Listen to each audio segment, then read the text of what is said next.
303페이지야. 우리 이때까지 앞에서 한 거는 전부 다 문학이었어요. 문학에 일단 어떤 종류가 있는지 다시 한번 봅시다. 문학 우리 제일 많이 한 거, 예전부터 제일 많이 했던 거 뭐 있을까요? 운율이 있는 장르. 운율이 있는 장르요. 예? 운율이 있는 장르요. 함축 운율 하면 시죠. 시. 그 다음에 소설. 또 우리 희곡하기 전에 했던 거 뭐였죠? 네, 수필. 네, 희곡이랑 시나리오 등등 문학이 일단 이런 장르들이 있었어요. 그래서 우리 이번에는 비문학을 할 건데 이 비문학은 말 그대로 문학이 아닌 글의 종류들이에요. 그래서 여기 앞에 보면 설명문 그리고 논설문 이렇게 크게 두 가지가 있어요.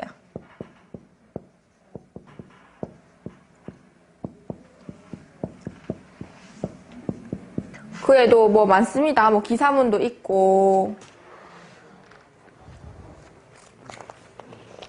기행문도 있고 뭐 이런 거 다 있어요. 다 있는데 일단 비문학 설명문이랑 논설문 우리 크게 구분해가지고 이번 시간에는 여기 설명문 이거 하도록 할게요. 네? 아, 네네. 지금 계속 하고 있어요.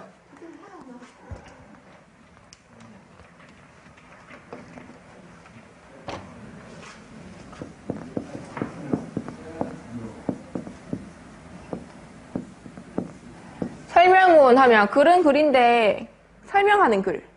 설명은 어떤 거예요? 제가 지금 여러분한테 열심히 하고 있는 거죠. 설명. 맞죠? 이렇게 막 어떤 대상에 대해서 정보, 사실, 그리고 또 뭐 지식, 그리고 왜 이렇게 되는지 원리, 그리고 이게 뭘 상징하는 건지 개념, 이런 거 다 설명해 주는 게 설명문이에요. 그래서 글쓴이가 알고 있는 바를 읽는 사람한테 전달하기 위해서 쓴 글이에요. 설명문이에요. 그래서 설명문의 특징이 여러 가지가 있는데 일단 봅시다. 사실성.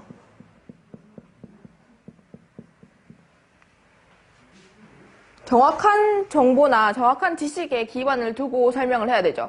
제가 여러분한테 이렇게 설명을 해주면서 진짜 막 말도 안 되는 말 갖다 붙여가지고 마음대로 설명을 해주는 거예요. 그러면 여러분 아무도 시험 못 칠 거잖아요. 맞죠? 시험 치면 다 틀릴 거잖아요. 그러니까 이런 글은 정확한 사실에 근거를 해서 정확한 지식 그리고 뭐 그런 거에 기반을 해서 얘기를 해야 돼요. 그리고 객관성. 저 사실 제 의견이 있겠죠. 맞죠? 저 뭘 하든 간에 제 의견이 있을 거잖아요. 근데 너무 제 의견에 집중해서 전달을 하면 어떻게 돼요? 맞죠? 너무 이렇게 제한된 사고를 가지게 되잖아요. 맞죠? 너무 갇힌 생각을 하게 된단 말이에요. 그래서 이거는 뭐 자기 생각 이런 거를 배제하고 객관적으로 사실을 가지고 전달을 해야 돼요. 설명문은. 그리고 세 번째, 평이성이 있어요. 평이성이 무슨 뜻이냐면 그러니까 읽는 이가 이해하기 쉽도록 간결하고 이해하기 쉬운 문장으로 글을 써야 된다는 거예요. 그래서 뭐 의사들이 어떤 일을 하는지를 전달을 하고 싶은데 의사들이 어떤 일을 하는지 전달하려고 의사들이 쓰는 전문 용어를 이따만시 써가지고 글을 쓴다고 생각을 해보세요. 그 일반인들을 위해서. 그럼 그 책을 누가 보겠어요, 맞죠? 읽어봤자 모르는데 아무도 안 보지. 그러니까 좀 더 이해하기 쉬운 어휘랑 간결한 문장으로 써야 된다는 거예요. 명료성. 이것도 평이성이랑 같은 것 때문에 필요한 건데 이것도 뜻이 분명하게 전달되도록 써야 돼요. 그러니까 막 되게 애매모호한 문장. 그렇게 생각한다, 그런 것 같다 이런 문장은 안 되는 거예요.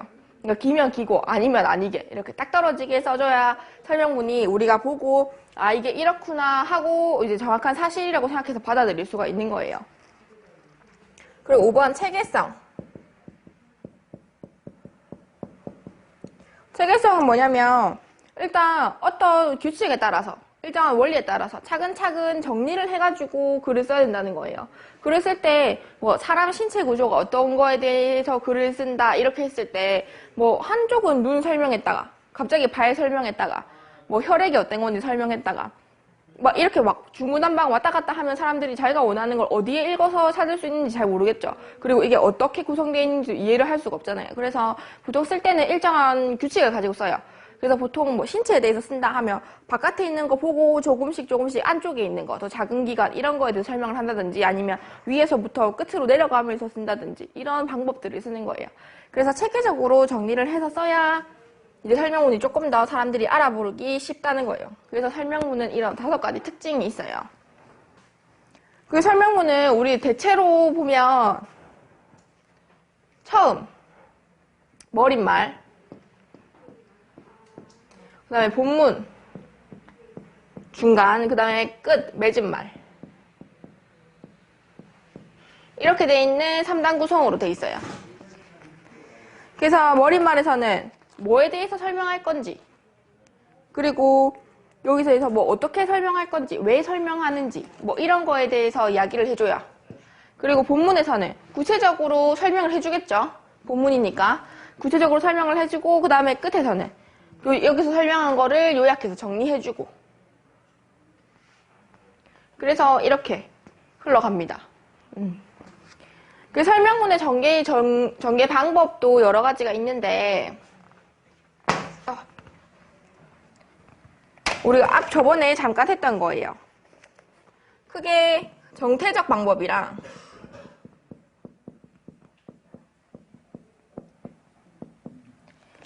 동태적 방법이 있어요.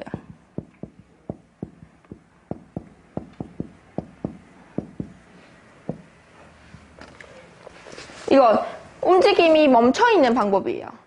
움직임이 멈춰있는 방법. 그러니까 이거는 시간의 흐름을 고려하지 않는 거예요. 그냥 모든 게 멈춰있다고 생각하고 쓰는 거예요. 근데 이거는 움직임이 있는 거죠. 형태가 움직이는 거예요. 그래서 이거는 시간의 흐름에 따라서 쓰는 방법이에요.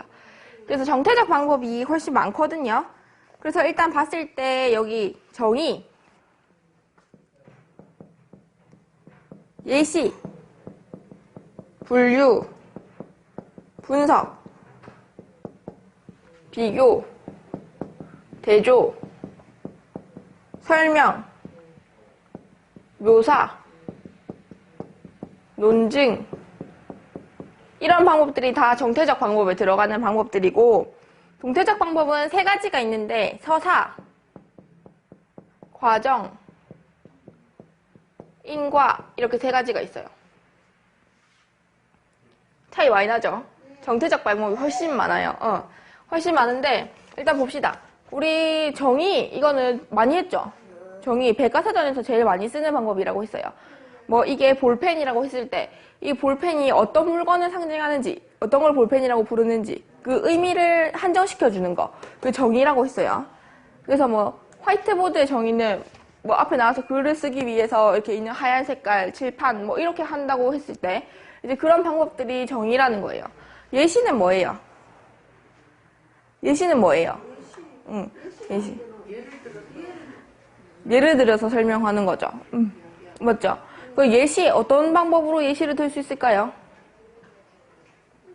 어떤 거를 설명하고자 했을 때 그거랑 비슷한 거, 비슷한 원리로 작동되는 거, 근데 사람들이 더 많이 아는 거를 가지고 와서 얘기를 하는 거예요. 그래서 보통 예를 든다, 뭐 예를 들어서 내가 늦게 일어났을 때 이렇게 얘기하잖아요. 그래서 보통 뭐 예를 들어서 내가 뭘 했을 때 아니면 뭐 이런 상황에서 이렇게 얘기할 때 예를 들어서 할 때 그게 전부 다 예시예요. 그 다음에 분류. 분류는 뭐예요? 분류는 나누는 거. 네, 나누는 거예요. 비슷한 것끼리. 그래서 뭐 분류할 때는 빨간 펜은 여기, 파란 펜은 여기, 까만 펜은 여기 이렇게 놓는 거. 그런 게 다 분류죠. 그리고 분석은 가는 거. 여기 볼펜이 있잖아요. 이 볼펜을 분석할 때 어때요? 뭐 안에 심지도 있고 스프링도 있고 뭐 플라스틱 몸체도 있고 고무 앞에 막는 것도 있고 이렇게 나누는 거예요. 그러니까 이 하나를 세세하게 쪼개서 이 하나하나 부분이 어떻게 이루어져 있는지 보는 게 분석이에요. 그 다음에 비교하는 거, 대조하는 거. 네, 이거는 비슷한 건데 비교는 뭐예요? 비교는 2개의 대상을 갖고 와서 2개의 같은 점을 보는 거예요. 비교는 2개 갖고 와서 어느 점이 비슷한지를 보는 거고, 대조는 비슷한 걸 갖고 와서 어느 게 다른 건지, 이건 조금 더 네모나고 이건 동그래 이렇게 하는 게 대조예요. 네. 그래서 이 비교랑 대조는 전부 다 2개가 필요해요. 그 대상이 2개가 필요해요. 비교하고 대조할 대상. 2개 이상을 가지고 와서 이게 뭐 이거랑 닮은 점, 이거랑 다른 점을 찾는 거예요. 그래서 비교는 닮은 점, 대조는 다른 점을 찾는 거예요.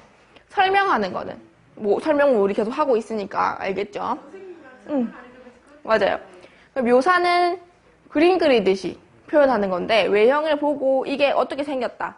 뭐 까만색에 빨간색, 파란색, 까만색 뭐 누르는 부분이 있고 이렇게 해서 그리듯이 표현하는 게 묘사예요. 묘사는 그리듯이 물건은 뭐 겉을 봤을 때 이게 어떻게 생겼다 이런 걸 표현하는 게 묘사예요. 그럼 논증은 이게 조금 많이 어려운데 논증은 논리적으로 증명하는 거예요. 이 사실이 우리가 실제로 우리가 이거를 실험해서 결과를 얻을 수 있는 게 있잖아요. 그리고 그럴 수 없는 게 있잖아요. 어떤 게 있어요? 뭐 사람은 전부 죽는다 이런 걸 했을 때 우리가 실험을 해서 전 세계에 있는 사람을 다 죽여볼 수는 없잖아요. 맞죠? 그러면 아무것도 없으니까 다 죽일 수는 없잖아요. 그러면 우리가 논리적으로 사람은 다 죽는다는 걸 증명을 해야 돼요. 그래서 그 방법으로 나오는 게 여기서 봤을 때 귀납법, 연역법 이런 방법들이 있어요. 그래서 이 2가지 방법은 조금 뒤에 가면 아마 설명이 있을 것 같은데 혹시 없으면 제가 다시 자세하게 설명을 해줄게요.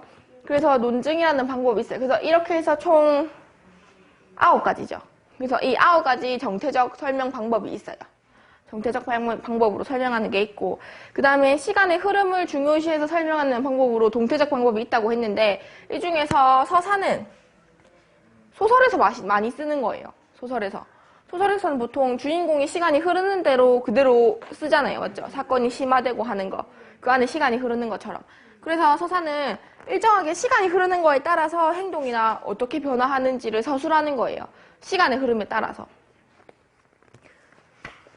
그래서 보통 뭐 기행문 이런 거 쓸 때 많이 쓰겠죠. 뭐 아침에 여기 도착해서 뭐 이런 걸 받고 저녁에 여길 갔고 뭐 이렇게 하는 거예요. 그래서 이런 게 서사고 그다음 과정은 요리책에서 많이 써요. 1번 고추를 뭐 썬다 이렇게 해서 뭐 호박을 썬다 이렇게 해가지고 뭐 1번 썰고 그 다음에 볶고 뭐 어디 넣고 이렇게 시간의 흐름에 따라 순차적으로 해야 되잖아요. 그 방법을 호박을 썰지도 않고 볶을 수는 없잖아요. 통째로 맞죠? 그래서 그 순서대로 차근차근 설명을 해주는 거 그게 과정이에요. 그래서 요리책에 많이 이렇게 설명이 돼 있죠. 그 다음에 인과는 원인과 결과예요.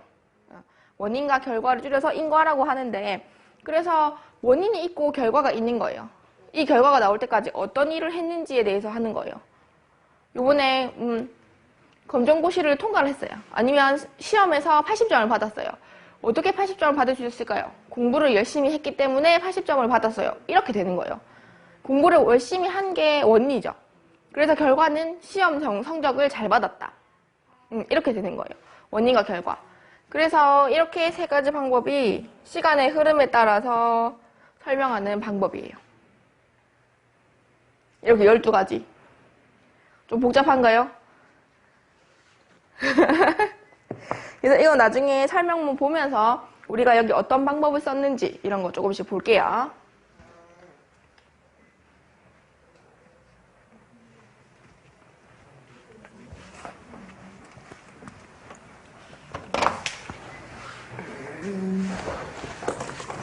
그래서 설명문을 읽을 때 우리가 제일 중요하게 봐야 될 건 뭘까요?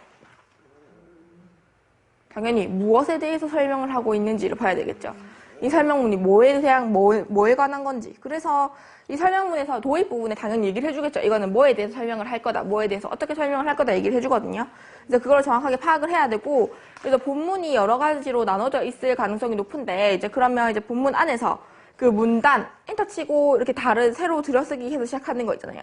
그래서 그 문단 속에서 어떤 얘기를 하고 있는지, 그리고 이거랑 이 다음 문단이 어떻게 이어지고 있는지 그런 거를 잘 봐야 돼요.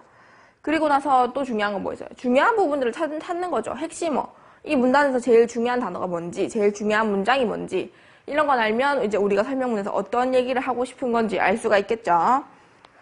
그래서 설명 방법도 알아야 되고, 왜 그렇게 설명을 하는지도 알아야 되고, 맞죠? 볼 게 많죠. 그래서 설명문도 의외로 되게, 설명문은 근데 중복해서 문제 나오는 경우는 잘 없어요. 설명문은 많으니까. 조금씩 잘라서 하면 되니까. 그래서 일단 봅시다.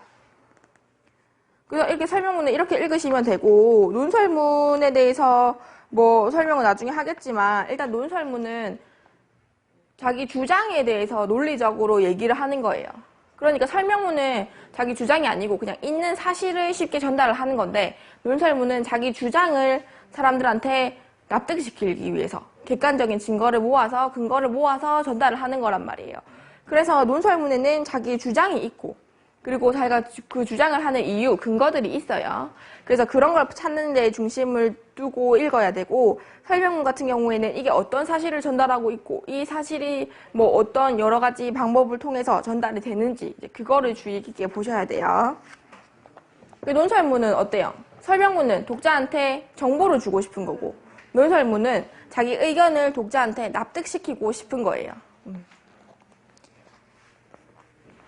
그래서 일단 뭐 이렇게 보고, 뭐 뒤에 거는 약간 국어 지식에 가까우니까 뒤에 나중에 다른 거 하면서 같이 해야 될 것 같아요.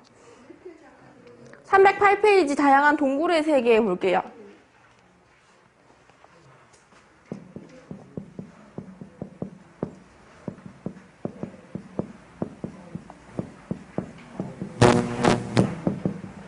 제목 딱 봤을 때 이 설명문에서 무엇에 대해서 설명하는 걸까요?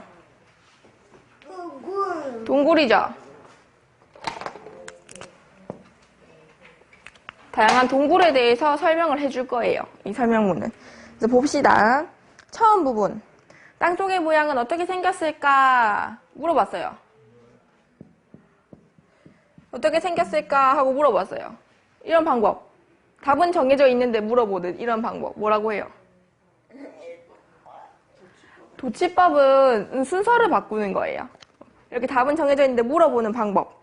질문하는 거. 독자의 호기심을 유발하기 위해서인데 이런 거를 서리법이라고 부르죠.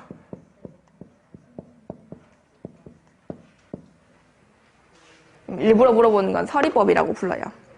우리가 딛고 서 있는 땅과 붙어 있으면서도 영원히 풀 수 없는 수수께끼와도 같은 비밀을 간직한 어두컴컴한 지하의 세계는 어떻게 이루어졌을까?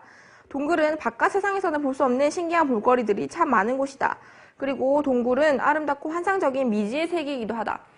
사실 맞죠. 우리가 동굴에서 살지 않기 때문에 우리는 다 밖에서 집 짓고 사니까 동굴에 자주 갈 일도 없고 그 안에 뭐가 있는지 다들 잘 모른단 말이에요. 그래서 그 동굴에 대해서 이 동굴은 어떤 동굴인지, 어떤 동물들이 있는지 이런 거 설명해 주겠죠. 지금도 우리 눈에 보이진 않지만 땅속은 빗물이나 지하수 등에 의해 끊임없이 변하고 있다. 가끔 지진 등에 의해 큰 변화가 일어나면 기지개를 켜고 하품도 한다. 실제로 기지개를 펴고 하품할 수 있는 건 어떤 거예요? 사람? 맞죠? 생물. 사람만 하품하지 않잖아요. 맞죠? 사실 멍멍이도 하품하고 고양이도 하품해요. 거북이도 하품하고. 그래서 살아있는 생물은 하품을 하고 기지개를 켠단 말이에요. 그래서 이렇게 살아있는 생물처럼 비유하는 방법 뭐예요?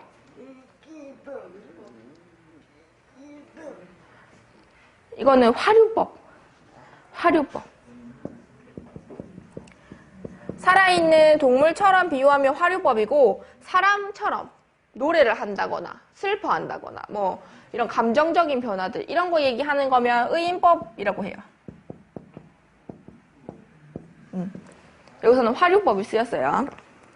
이렇게 자연적으로 생긴 깊고 넓은 구멍을 동굴이라고 한다. 우리나라에는 수많은 종류의 동물들이 각기 다양한 모습을 지니고 있다.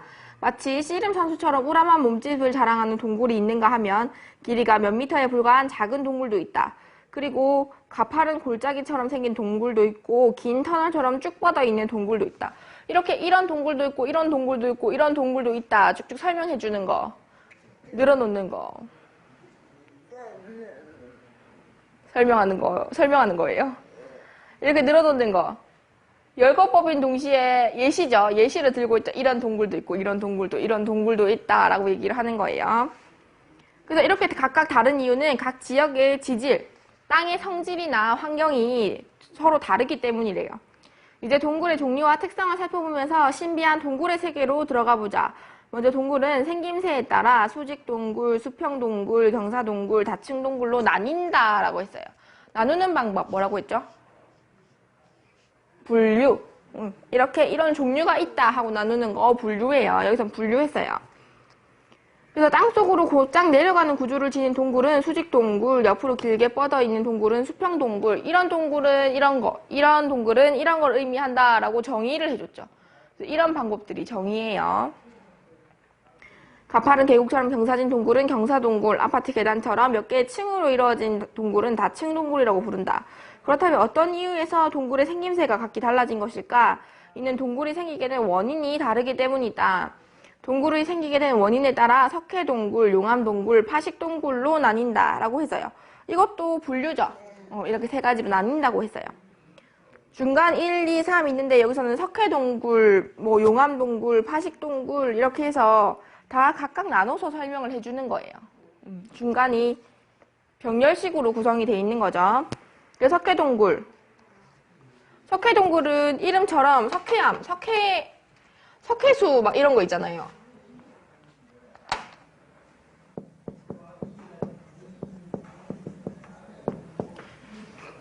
석회암이 지하수나 빗물에 의해서 조금씩 깎아지거나 녹아서 만들어진 동굴이에요. 그러니까 석회라는 그 성분 자체가 물이 닿으면 금방 녹는 성질이 있어서 그래서 이 바위는 이 석회라는 성분이 많이 함유된 바위란 말이에요. 그래서 물이 닿으면 바위임에도 불구하고 이게 녹기가 쉬운 거예요. 그래서 안이 지하수에 의해서 깎여서 동굴이 됐다는 거예요. 이 석회암에 빗물이 스며들면 어떻게 될까? 석회 성분이 녹으면서 안에 작은 홈이 생기게 된다. 이처럼 오랜 세월 동안 빗물이나 지하수가 석회암의 여러 가지를 여기저기를 깎고 파서 생긴 것이 석회동굴이다. 석회동굴이 만들어졌더라도 아직은 그냥 볼품없이 구멍만 뻥 뚫려 있는 것뿐이다. 지하 물줄기가 오랜 세월에 걸쳐 동굴을 만들어 놓으면 그때부터는 동굴 천장에서 끊임없이 떨어지는 한두 방울의 물방울들이 동굴을 화려하게 조각하기 시작한다. 여기 어때요? 시간의 흐름에 따라서 조그만 홈에서 시작해서 이게 땅에 파인 홈에서 시작해서 이게 이렇게 커진 동굴 그리고 위에 있는 게 녹아서 뭐 이런 다양한 종류석 석순 이런 게 생겼다라고까지 나왔죠. 시간의 흐름에 따라서 설명한 거예요. 이런 거 여기서는 뭐라고 할까요? 동굴이 생기는 과정. 이런 설명 방법이 과정이에요. 석회동굴이 생기는 거를 이제 과정에 따라서 이제 설명을 해주고 있어요. 고드림처럼 동굴의 천장이나 벽에 매달려 있는 것을 이런 게 종류석이래요. 그리고 바닥에서 위로 쌓이는 것을 석순이라고 한다. 그리고 이 두 개가 만나서 이렇게 기둥처럼 된 거 이런 거를 석주라고 한대요. 이런 건 다 정의죠. 이게 어떤 건지 설명해 주는 거니까 정의를 다 해줬어요. 주로 동굴하면 석회동굴을 가리킬 정도로 석회동굴은 전 세계에 셀 수 없을 만큼 많이 있다. 우리나라에서는 강원도와 충청북도, 경상북도 지역에서 석회동굴을 볼 수 있다. 이게 동굴 중에 제일 많은 종류라고까지 설명을 해줬어요. 그럼 첫 번째 석회동굴에 대한 이야기였어요. 그 다음에 두 번째 용암동굴.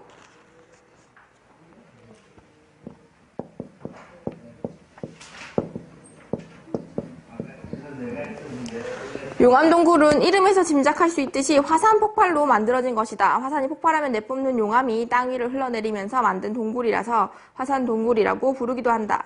이런 것도 다 정의예요. 땅속에서 끓고 있던 마그마가 압력이 세져서 땅의 약한 부분을 뚫고 나오는 것이 바로 용암이다. 그리고 이렇게 쏟아져 나온 섭씨 900에서 1200도로 펄펄 끓던 녹진녹진한 용암은 줄기를 잃어 강물처럼 낮은 곳으로 흘러내리다가 서서히 식으면서 굳는다.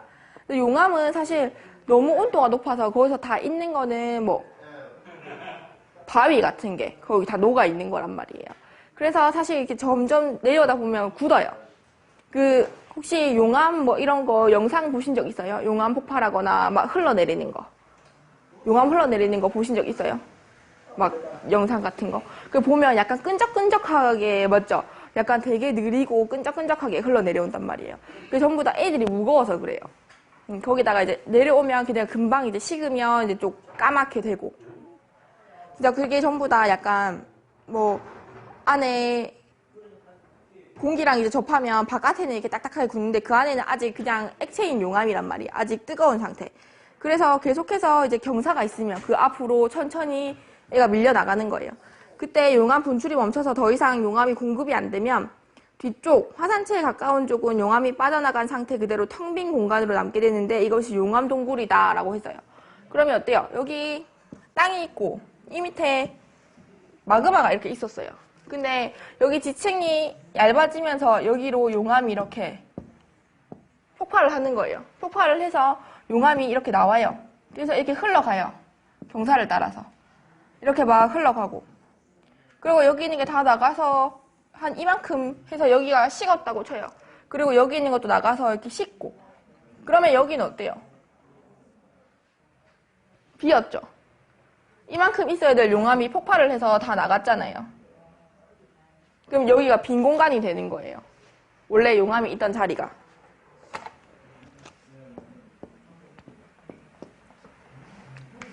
그래서 이런 부분들이 용암 동굴이 되는 거라고 했어요. 그래서 화산 폭발했던 지역에서만 만들어지기 때문에 석회동굴보다는 그 숫자가 훨씬 적고 우리나라에서는 제주도에서만 용암 동굴을 볼 수 있다고 돼 있어요. 그래서 벌레 목굴이라는 예시를 들었어요. 여기는 하나의 동굴로 이루어진 것 중에서 세계에서 가장 긴 용암 동굴로 알려져 있대요. 그리고 만장굴이라는 데도 세계에서 손꼽히는 커다란 용암 동굴이라고 설명해주고 있어요. 그래서 용암 동굴은 용암이 폭발해야 나올 수 있는 거라고 하면서 이제 용암 동굴에 대한 다양한 설명들을 쭉쭉 늘어놓고 있었죠. 그 다음에 세 번째이자 마지막 동굴은 파식 동굴이래요. 파식 동굴은 파도와 거센 물결에 의해 생긴 동굴을 말한다. 그래서 바닷가나 강가에서 많이 볼 수 있다. 먼저 파도나 뭐 이게 있어야 되니까 일단 이렇게 파도가 친다고 봅시다. 파식 동굴은 파도가 바닷가에 있는 암벽을 깎고 파서 만든 해식 동굴과 강물에 의해 생긴 하식 동굴로 나눌 수 있다. 바다에서 만들어진 거는 해식 동굴, 강에서 만들어진 거는 하식 동굴이라고 했어요. 해식 동굴과 하식 동굴은 높은 곳에 있지 않다. 파도가 아무리 높게 일어도 한계가 있기 때문에 해식 동굴은 해수면보다 불과 4에서 6m 정도 높은 지점에 위치하고 있는 것이 보통이다. 물론 하식 동굴은 이보다 더 낮은 곳에 자리 잡고 있다. 그리고 해식 동굴과 하식 동굴은 매우 단순한 수평 동굴의 구조를 갖고 있다. 깊이 패여 있거나 구멍만 뚫려 있을 뿐이다. 따라서 석회 동굴이나 용암 동굴에서처럼 다양한 생성물은 볼 수가 없다. 이게 파도가 이렇게 계속 쳐서 이게 계속 깎이는 거예요. 이거 파도의 힘에 의해서 여기가 계속 깎이고 해서 만들어진 게 해식 동굴이에요. 바다에서는 해식 동굴이고 강에서는 하식 동굴이란 말이에요. 그래서 아까는 종유석, 석순 이런 거는 빗물에 따라서 석회 물질이 녹아서 내려오기 때문에 뭐 석순, 종유석, 그리고 뭐 석주 이런 게 만들어지고 용암 같은 경우에도 그 끈끈한 게 굳고 이렇게 해서 다양한 모양이 만들어지는데 이거는 그냥 깎이기만 한 거라서 그냥 이렇게 뻥 뚫려 있는 공간만 있다는 거예요. 이해되시죠? 그래서 제주도를 비롯해서 우리나라 여러 섬에서 볼 수가 있고 하식 동굴은 전국에 가까이서 흔히 볼 수가 있다. 특히 해식 동굴은 파도가 만들기 때문에 경사가 가파른 암석 해안이 많은 동해안 지방에 잘 발달되어 있다. 이렇게 돼 있어요. 우리나라 동해안 같은 경우에는 물이 되게 깊고 맞죠? 거의 해수욕장이 없잖아요. 근데 서해 남해로 가면 해수욕장도 많고 경사도 완만하고 다 모래란 말이에요. 그래서 남해나 서해에서는 해식 동굴이 만들어지기 어렵고 동해같이 깎아지른 데서는 해식 동굴이 많이 생긴다라고까지 설명을 하고 있어요. 그래서 끝으로 갔을 때 처음 만들어진 거대한 동굴의 텅 빈 구멍을 전문적인 용어로 1차 생성물이라고 한다. 그 다음부터는 천장에서 스며든 지하수가 천장이나 벽면 그리고 동굴 바닥에 종유석이나 석순 같은 퇴적물을 성장시키게 된다. 석회동굴에서는 석회암의 성분이나 지하수의 성질에 따라 동굴 속 퇴적물들이 갖가지 모양으로 자라게 된다. 용암동굴은 동굴의 천장이나 벽에서 흘러내리는 용암이 점차 식으면서 밑으로 늘어지는데 이를 용암고드름이라 하고 용암 덩어리가 동굴 바닥에 떨어지면서 위로 쌓여 올라온 것을 용암석순이라 한다. 이런 2차 생성물들에 대한 이야기도 맨 끝에 나와요. 이와 같이 1차적으로 생긴 동굴 공간에 만들어지는 퇴적물들을 2차 생성물이라 한다. 우리가 보는 동굴의 화려한 모습은 2차 생성물들이 빚어내는 자연의 오묘한 조화라 할 수 있다. 이는 작은 물방울들이 캄캄한 어둠 속에서 오랜 시간 끊임없는 노력으로 만들어낸 위대한 작품이다. 우리는 현장 체험학습을 통해 가끔 동굴을 관람한 기회를 갖는다. 땅속의 신비로운 세계를 처음 접하면 새로운 세상에 대한 신기함을 느끼게 된다. 그러나 앞에서 설명한 것과 같이 지역의 지질이나 환경에 따라 각각의 동굴이 다양한 종류와 모양을 지니고 있음을 알게 되면 더욱더 동굴의 흥미를 느낄 수 있을 것이다. 그래서 이 사람이 동굴에 대해서 설명한 게 뭐라고 했어요? 좀 더 흥미를 가지고 잘 알 수 있을 거라고. 그래서 미리 이런 사실을 알려주겠다고 설명을 해준 거죠. 그래서 여기까지 해서 우리 일단 동굴의 종류, 세 종류 알았고, 그래서 그 동굴이 어떻게 만들어지는지, 1차 생성물이 뭔지, 2차 생성물이 뭔지까지 설명이 돼 있었어요. 그래서 문제를 낼 게 많겠죠? 문제를 낼 게 많겠죠? 여기서 1차 생성물, 2차 생성물 다 물어보고, 맞죠? 석회동굴 어떻게 생기는지 과정 물어보고, 이런 거 다 한단 말이에요. 그래서 설명문이 문제 내기가 쉬워요. 이 안에서 찾기를 열심히 해야 되기 때문에, 예, 아시겠죠? 그래서 뭐 여기 정의, 예시, 분류, 인과, 가정 이런 방법들이 다 쓰였어요. 그래서 이게 종류가 많은 게 이게 한 번에 처음부터 끝까지 한 가지 방법을 쓰는 게 아니고 섞어가면서 다 쓴단 말이에요. 그래서 그렇게 종류가 많아요. 그래서 우리 이렇게까지 설명문까지 다 읽었고 뒤에 뭐 독도의 역사와 자연, 그리고 뭐 선운사 동백꽃 이런 거 2개 정도 읽어오시면 우리 다음 시간에 마라톤 본 다음에 이거 같이 보고 읽고 할게요. 그래서 오늘 가시기 전에 이거 2개 먼저 읽고 가주시면 좋을 것 같아요. 아시겠죠, 영수님? 이거에 독도 이거에 네. 독도하고 또 뭐 그 뒤에 바로 뒤에 선운사 동백꽃이요.